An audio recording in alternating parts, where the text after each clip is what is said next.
Siguiente programa es apto para todo público. Canal 6. Sus deberes, sus derechos, sus obligaciones y las normas. Tablero Jurídico, la exposición más completa en el marco jurídico. En Tablero Jurídico, temas de actualidad y la noticia jurídica del día. Tablero Jurídico, con la dirección del doctor Luis Ernelio Palacios. Tablero Jurídico. ¿Cansado de pelear con sus arrendatarios? ¿Desocuparon y no pagaron los servicios públicos? ¿Deterioraron el inmueble? Llámenos. Alincol le tiene la solución.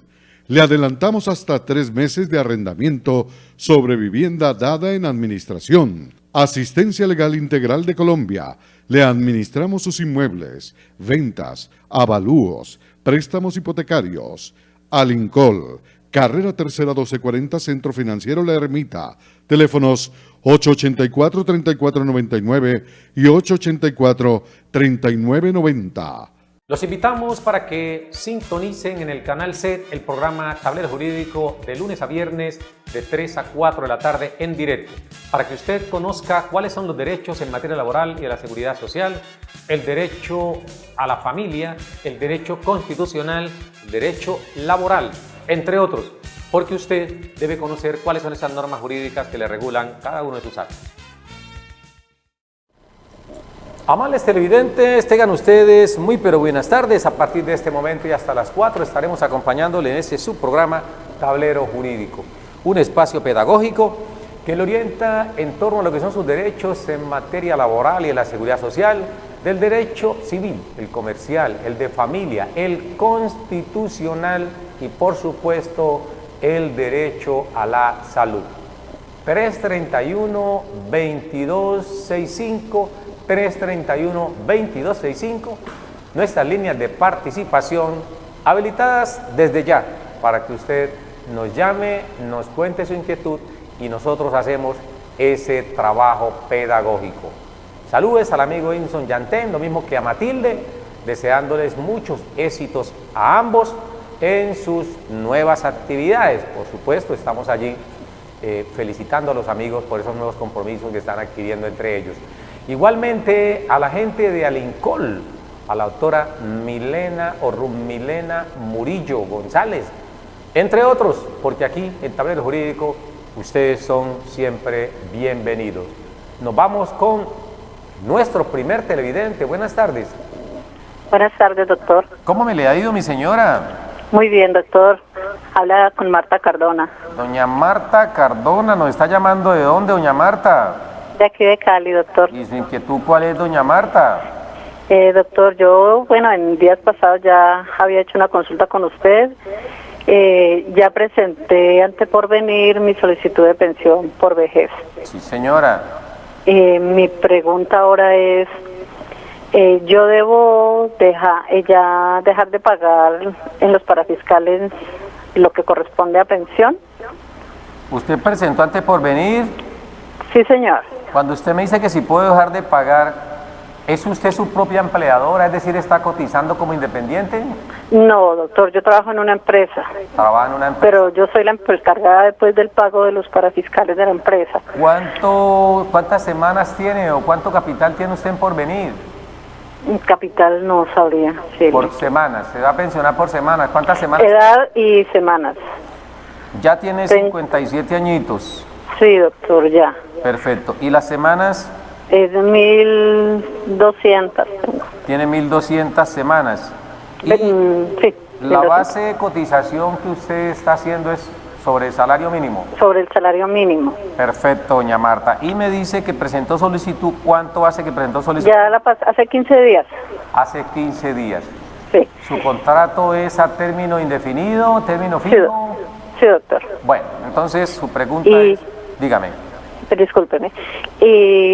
Porque mi pregunta va encaminada a que si yo hago el reporte para no pagar la pensión, pues porque estoy en trámites de la pensión, para poder que me paguen el retroactivo al momento que salga lo de la pensión.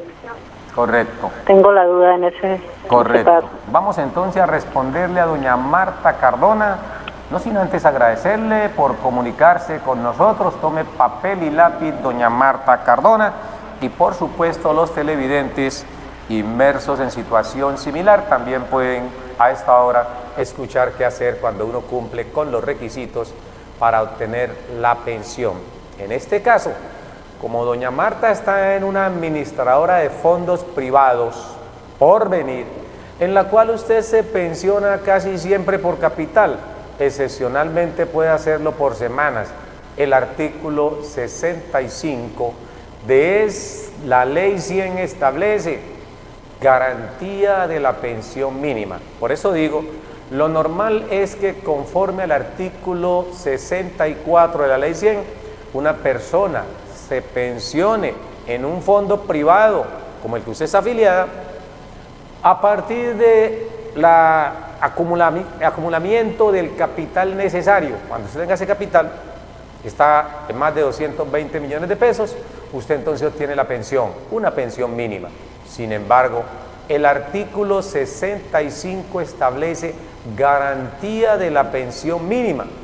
Es decir, que si una persona no tiene el capital suficiente, pero cumple con la edad mínima de 62 años los hombres, o en el caso de doña Marta Cardona, 57 años, y tiene cotizadas por lo menos 1.150 semanas, puede optar por el reconocimiento de la pensión. La pregunta que nos hace doña Marta es: ¿puedo dejar de cotizar teniendo en cuenta de que hace algunos días radiqué solicitud de reconocimiento de la pensión? La respuesta es sí, usted puede dejar de cotizar, porque una de las cosas que establece la ley es la novedad del retiro que debe notificar la persona que ha estructurado los requisitos de edad y semanas, o de capital si es un fondo privado, o semanas si tiene la figura de la garantía de la pensión mínima. En este caso, doña Marta Cardona, ya usted cumplió con los dos requisitos. Si bien es cierto, usted no es su propia empleadora porque no cotiza independiente, sino que tiene un empleador, pero usted nos dice: es que yo soy la de gestión humana, yo soy la de recursos humanos, soy la que hago los aportes, porque tengo esa condición o esa facultad en la empresa.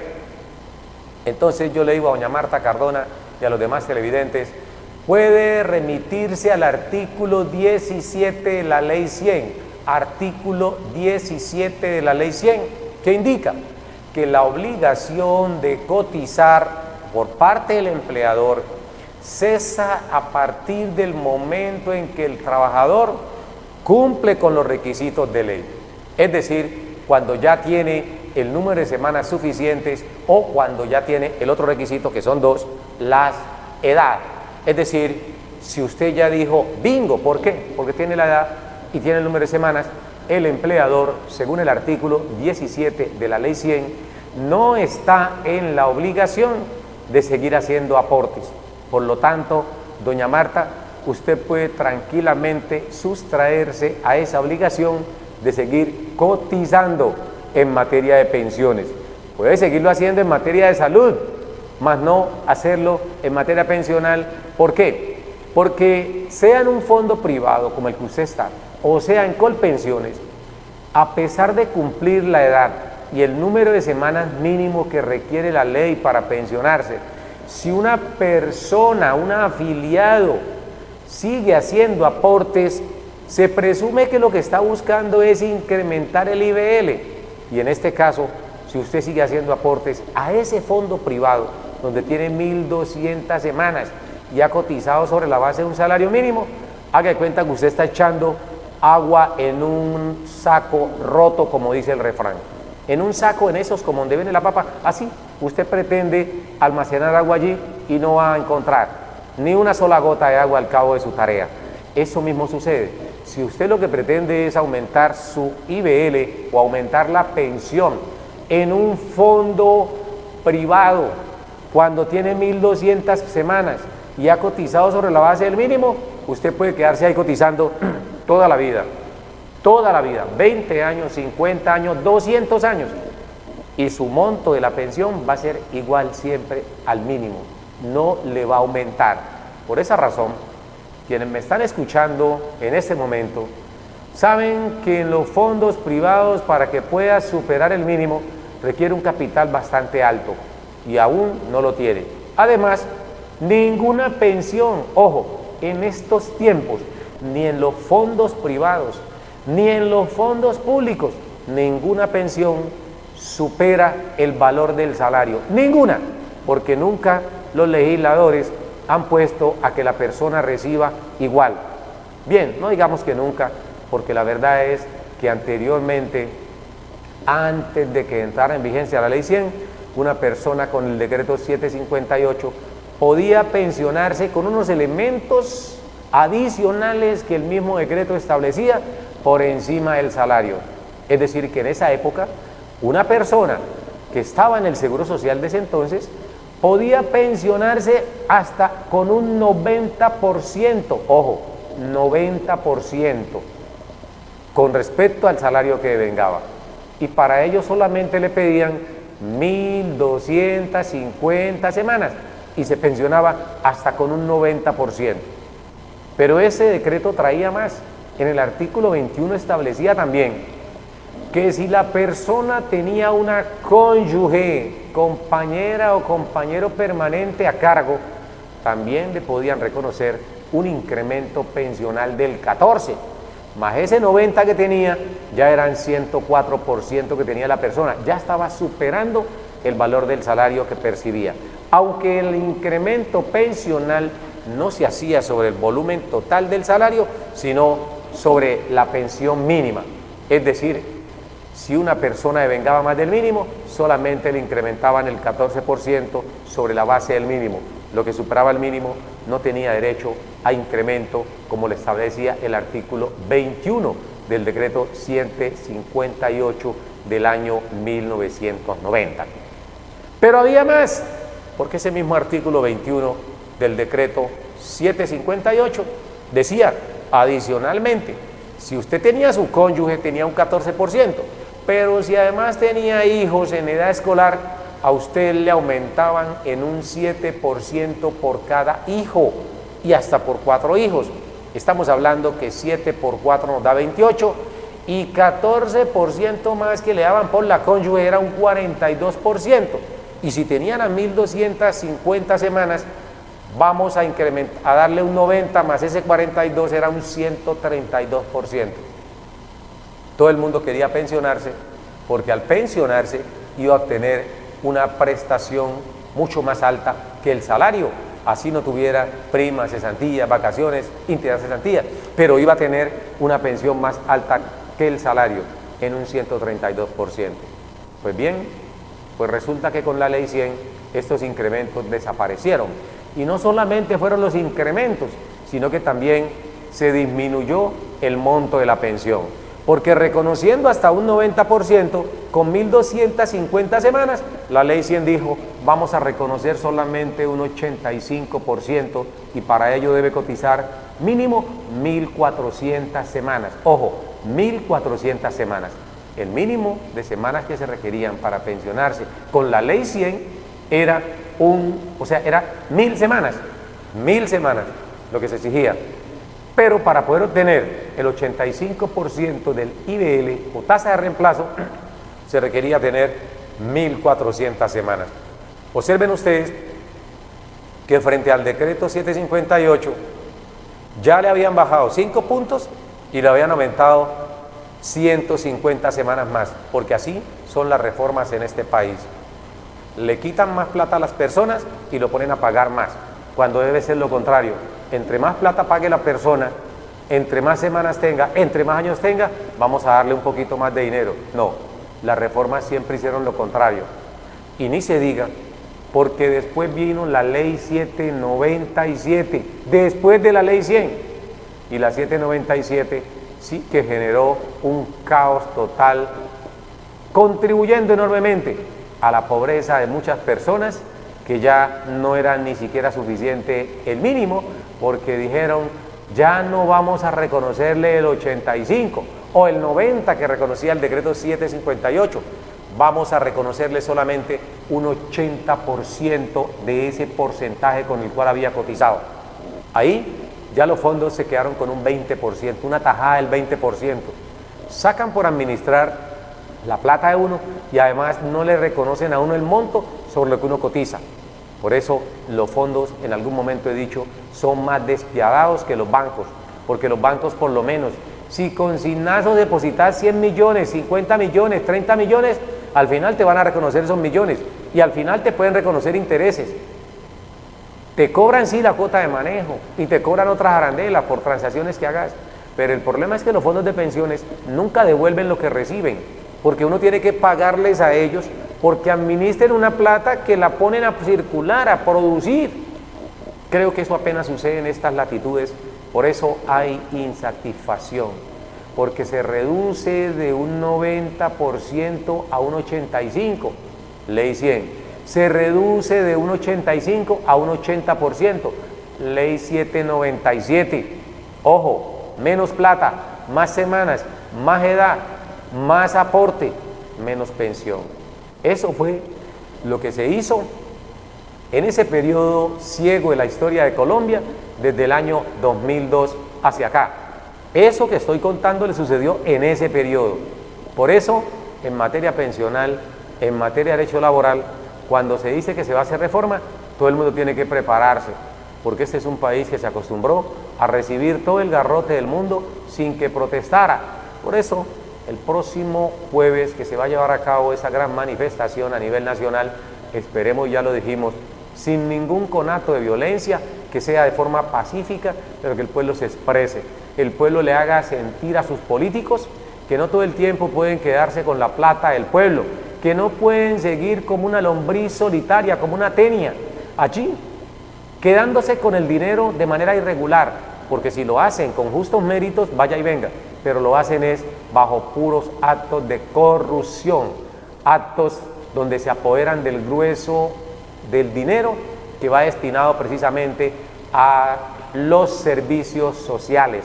Es que aquí nadie está diciendo que los ricos tienen que darle el dinero que han conseguido, por supuesto, con algún tipo de sacrificio, algunos de manera honestamente, dárselo a los otros que no hacen nada. No, eso no es lo que se está pidiendo. Por eso hay una mala interpretación y se piensa siempre que aquella persona que exige una mejor ayuda para ese desvalido, para ese que no tiene, uno está diciendo que es que el rico tiene que dar la plata. No, no, eso no es. Nosotros no estamos de acuerdo con que le quiten la plata de los que la han trabajado, la han conseguido, para que se la den a otros que no trabajan, que no luchan, que no estudian, que no se educan. Eso no es.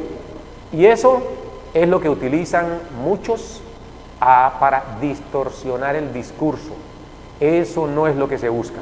Por eso la situación de Colombia actual, guardando las proporciones, nos recuerda mucho lo que tiene que ver con la Revolución Francesa en el año 1789, porque en esa Revolución Francesa habían tres estados, ojo, estaba la nobleza, estaba el clero y estaba el estado llano, tres estados en uno solo. Pero ¿qué sucedía? Exactamente lo que pasa en Colombia, la desigualdad, la injusticia para con la gente. ¿Quiénes pagaban tributo en su mayor parte? El pueblo. Los ricos, la nobleza, el clero no pagaban impuestos, el impuesto lo pagaba el estado llano. Entonces hacen su contubernio entre los gremios económicos y los políticos para que los grandes, digamos, comerciantes en Colombia no paguen, pero cogen al pequeño comerciante, al pequeño trabajador, al pequeño profesional y lo asfixian. Eso estaría bien si lo que se tributa al Estado, lo que se le entrega al Estado a través de los famosos impuestos que hay por doquier, eso se viese reflejado, se hubiese retribuido a la sociedad. ¿A quién? A esos grupos de personas que por alguna circunstancia carecen de lo más elemental como es el servicio de salud. Allí, vaya y venga. Es que lo que se reclama al Estado, que le dé a la gente que no tiene, no es la plata de los ricos, eso no es. Por eso no pueden decir que se está buscando socialismo. ¿Cuál socialismo? Aquí en Colombia nadie está buscando socialismo. Lo que se está buscando es que los corruptos que dirigen al país no se queden con el presupuesto. Decíamos ayer, en un solo acto de corrupción como Reficar, se roban 4.000 millones de dólares y no hay una sola persona purgando una pena por eso. No hay una sola investigación disciplinaria por parte de la Procuraduría contra esos funcionarios. Lo mismo sucede con el famoso caso de Hidroituango, que ha sido hasta el momento un fracaso. Ojalá no continúe así, con ese desborde de fracaso, sino que pueda recuperarse, porque es un gran proyecto económico, un gran proyecto industrial, esta hidroeléctrica de Hidroituango. Pero, ¿cómo así? Que ha habido una irresponsabilidad y nadie paga por eso. Entonces, cuando la gente va a protestar, lo primero que le dicen es que es castrochavista, que está con Maduro, que viene enviado de Fidel. No, eso no es lo que se está buscando. ¿Que no van a hacer reformas? ¿Que no es cierto que hay un paquetazo? No, el problema no es ese. El problema es lo que han hecho y lo que uno ya conoce. Por eso dice el refrán popular que al desayuno se conoce lo que va a ser el almuerzo. Entonces, ya se conocen los antecedentes de esta política de algunos gobernantes que no hacen sino explotar, explotar y explotar al pueblo. Y quieren que el pueblo no se levante, no proteste, no exija libertades, no exija igualdad, porque sencillamente son con esa tendencia de que vienen con el ánimo de derrocar o de convertir a Colombia en un país socialista. Eso no es cierto, totalmente falso. Lo que se busca es que los gobernantes no se enriquezcan, no se vuelvan multimillonarios a costa de quienes tributamos ante el Estado. Eso es, en la medida en que haya un presidente, no importa si es liberal, si es conservador, si es del polo, si es de los verdes, si el que sea, pero que sea una persona prístima y que realmente se observe, se palpe la efectividad de su gobierno. Entonces, ¿para qué andar ahorita con preocupaciones porque el pueblo se va a levantar? Ese es un derecho democrático que desde Francia se dijo, el pueblo tiene derecho, ojo, a sublevarse contra sus opresores. Monten mandatarios que no se alíen con los grandes gremios económicos para poder explotar a la mayoría. Eso es lo que se pide y esperemos pues que de verdad la próxima manifestación se haga dentro de los términos normales, sin violencia, porque ya se escucha por allí que hay otros que están creando unos grupos de justicia privada para oponerse a aquellas personas que hacen desmanes. Por supuesto que los que hacen desmanes hay que prohibirles, porque una protesta pacífica no es ir a destruir los bienes. Eso no es lo que se está buscando. No se tiene por qué destruir los bienes. Igual, se va a invertir dinero después. Y ese dinero le va a hacer falta incluso a los mismos protestantes. Entonces, el pueblo, conforme al artículo 37 de la Constitución Política, debe, por supuesto, ejercer sus manifestaciones, sus marchas. Y no tienen por qué andar militarizando, intimidando, amenazando, que va a haber confrontación. Eso no es lo que se está buscando. Por el bien de este país, que ya ha derramado mucha sangre con los diversos actos de violencia, lo que se pide es que se manifiesten, pero en forma pacífica, y que el Estado garantice que la marcha cumpla su objetivo, desplazándose por los sitios donde han sido, digamos, autorizados, y que no tengan que darse enfrentamientos entre la policía. Al fin y al cabo, los policías también son víctimas de los malos gobiernos. Sin embargo, están allí para cumplir esa función. Los militares igual son víctimas a lo mejor de los malos gobiernos y están allí para evitar los desmanes. Ojalá, repito, no hayan desmanes y que todo transcurra dentro de la normalidad, para que el día viernes, Dios mediante, nuevamente las personas puedan decir, hombre, se hizo una protesta pacífica, se escuchó. Pero aquí, todo lo que se hace en Colombia y se hace por el lado amable, nunca se escucha. ¿Cuándo el gobierno va a escuchar a la gente? Que no sea con actos de violencia. Quisiéramos que esa misma precaución que se tiene hoy con ese pueblo que está ejerciendo un derecho universal como el de la protesta, lo hicieran contra las bandas criminales, lo hicieran contra los corruptos de este país, que así mismo se prepararan y atacaran la corrupción, que atacaran la delincuencia organizada. Eso es lo que el Estado tiene que dar muestra. Pero ahora sí, tiene un pie firme para decir vamos a atacar al pueblo, vamos a prevenir, a evitar, y no, eso no tiene presentación. Repito, ojalá todo transcurra dentro de los términos normales, para que ustedes asimismo puedan tener, digamos, la certeza de que no va a haber ni pérdidas humanas, ni pérdidas económicas. porque los bienes no se pueden destruir. Estamos en Tablero Jurídico, un espacio pedagógico que lo orienta en torno a la protección de sus derechos en materia laboral y la seguridad social, del derecho civil, el comercial, el de familia, entre otros. Vamos a hablar entonces un caso que nos consulta la señora Carmenza Rodríguez. La señora Carmenza Rodríguez nos dice: tengo un hijo, lamentablemente no puedo brindarle la educación, se lo di a mi papá, es decir, al abuelo, para que él se encargue de ayudarme con la manutención. Yo debo salir por algunas circunstancias del país. ¿Hay algún problema con ese niño si yo vengo después a reclamarlo? Absolutamente no, doña Carmenza. Tengo para indicarle, recuerde que si ese abuelo materno se hace cargo de su hijo, no solamente está en su deber de padre o de abuelo de asumir la educación y la crianza de ese niño, sino que puede vincularlo al sistema de seguridad social como beneficiario. Ojo, puede vincularlo al sistema de seguridad social. Si usted no va a estar en el país, usted puede dejarle mediante escritura pública un permiso a ese hijo, bien para salir del país, o autorizando a su señor padre para que lleve la representación legal de ese niño en aquellos eventos donde se requiera que el padre dé la autorización para algún tipo de actuación que tenga que ver con ese menor, bien como acudiente en el colegio, bien como representante en algún tipo de situación, ojalá positiva, en que se vea inmerso el niño, porque los niños tienen un representante y ese es el padre. Pero si el padre biológico no está y existe el abuelo materno que quiere asumir esa responsabilidad, igual es sangre, la sangre de ese abuelo, entonces puede dejarlo con toda la confianza doña Carmenza Rodríguez. Eso sí, no se olvide que a pesar de que lo tenga el abuelo, tiene usted una obligación alimentaria para con ese niño, porque no se puede pensar que por el hecho de que le dejemos el niño a otra persona, que si bien es cierto puede estar obligada a asumir los costos, porque el artículo 411 del Código Civil establece a quién se le deben obligaciones alimentarias. Y esas obligaciones alimentarias están allí definidas en ese artículo.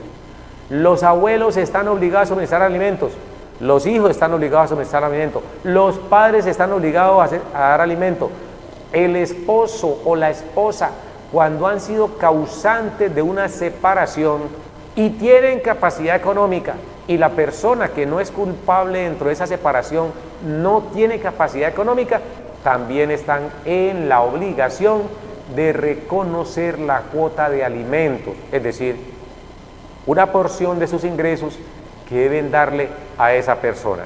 Entonces, si hablamos de obligaciones alimentarias, no solamente, repito, es de los padres hacia los hijos, porque tradicionalmente uno escucha que los hijos demandan a los padres por alimentos, pero resulta que esos padres también pueden demandar a los hijos.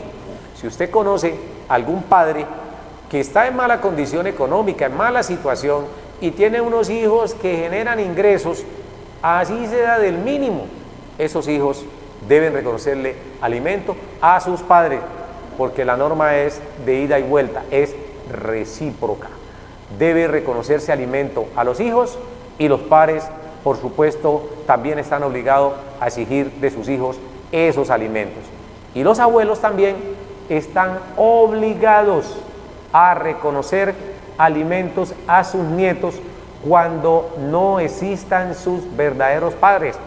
Ojo, los abuelos también deben reconocer alimentos a los hijos, a sus nietos, corrijo, cuando los verdaderos padres no estén presentes y no quieran reconocer o se desconozca su paradero, porque en algunos casos los mismos abuelos ocultan a sus hijos o ocultan a sus hijas para que no cumpla con esa obligación, simplemente porque no gustan del esposo, no gustan de la esposa de esos hijos. Entonces dicen, váyase del país, lo ocultan y con eso se sustraen de alguna manera con la prestación de la obligación alimentaria. Dice también el artículo 411 del Código Civil que si existe una pareja, ojo, no necesariamente son casados, pueden ser también que vivan en unión marital de hecho. Así lo ha establecido la última jurisprudencia de la Corte Constitucional. Ya vamos a ir con Televidente en Línea.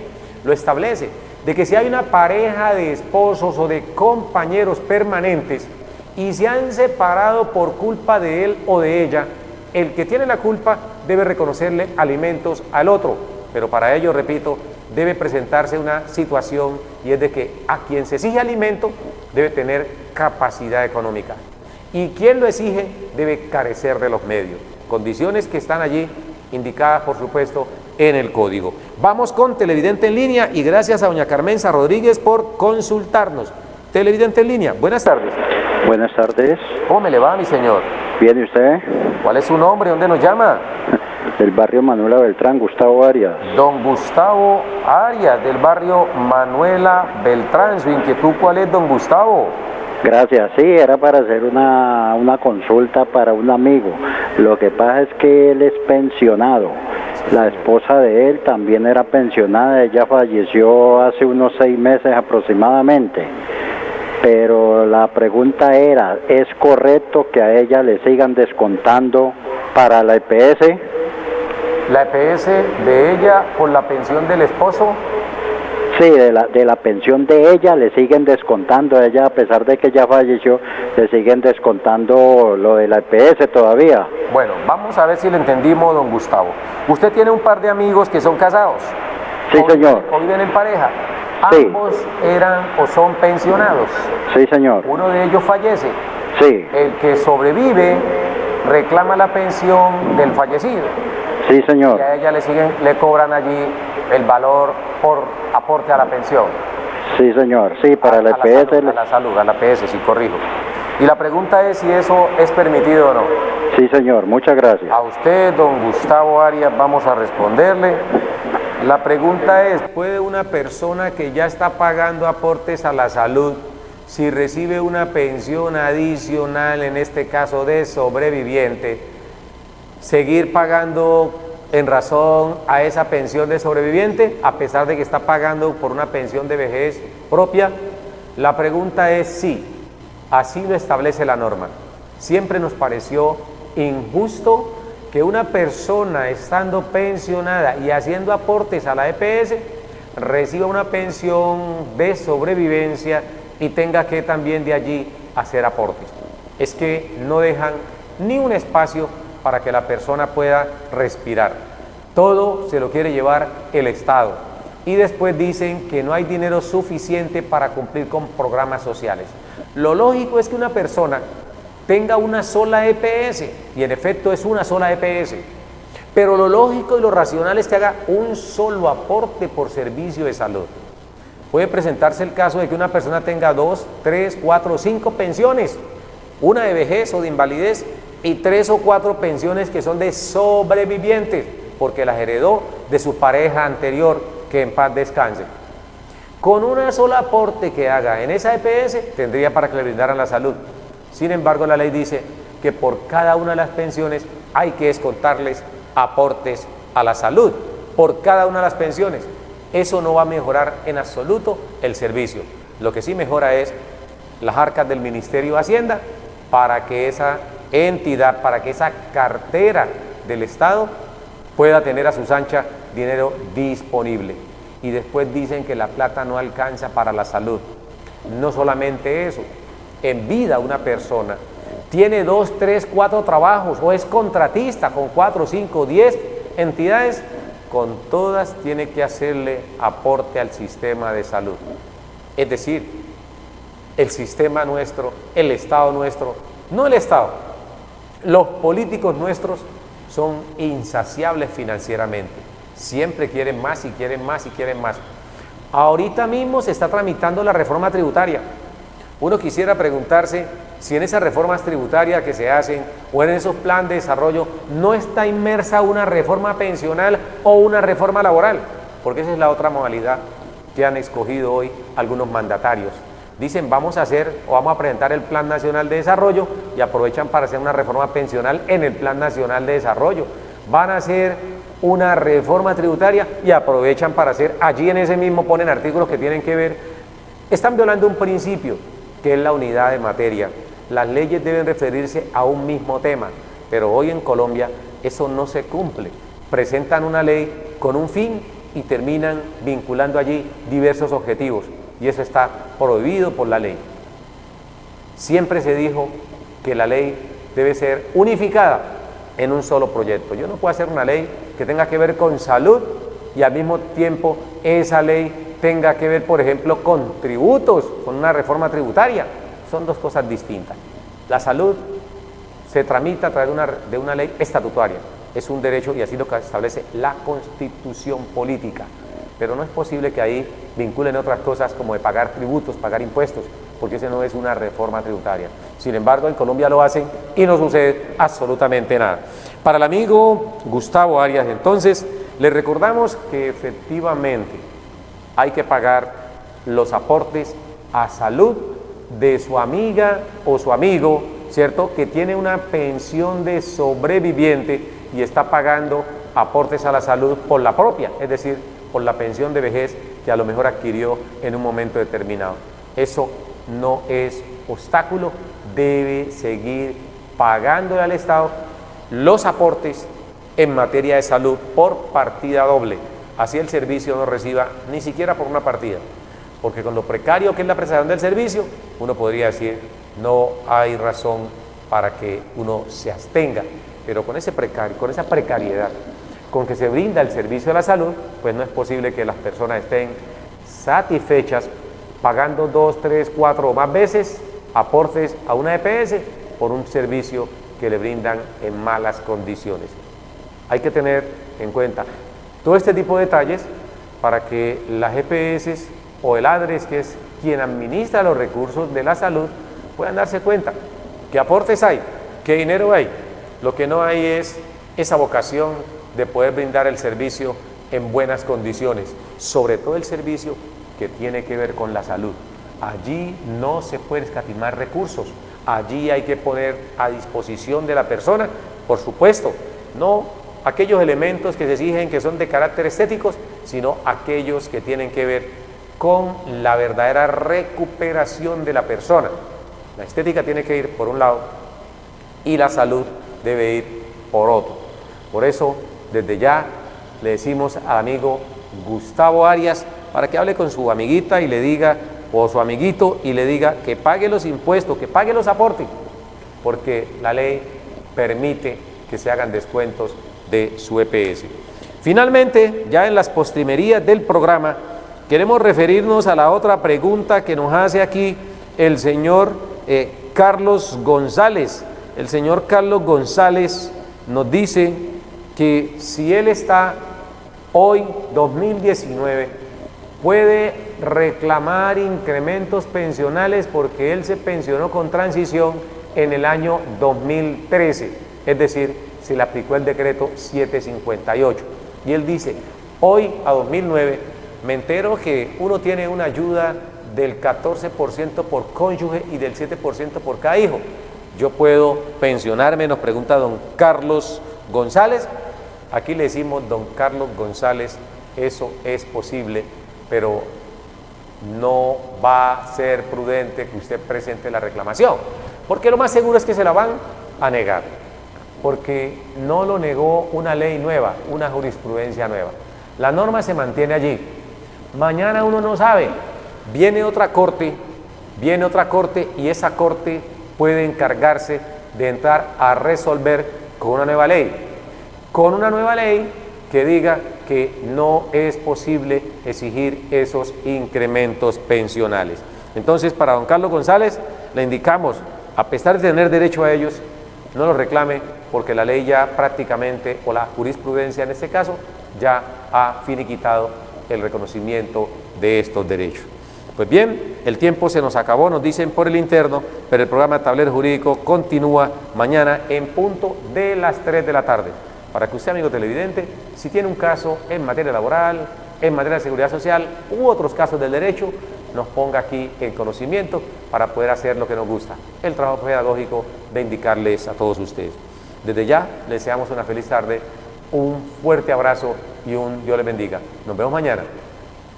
Sus deberes, sus derechos, sus obligaciones y las normas. Tablero Jurídico, la exposición más completa en el marco jurídico. En Tablero Jurídico, temas de actualidad y la noticia jurídica del día. Tablero Jurídico, con la dirección del doctor Luis Ernelio Palacios. Tablero Jurídico.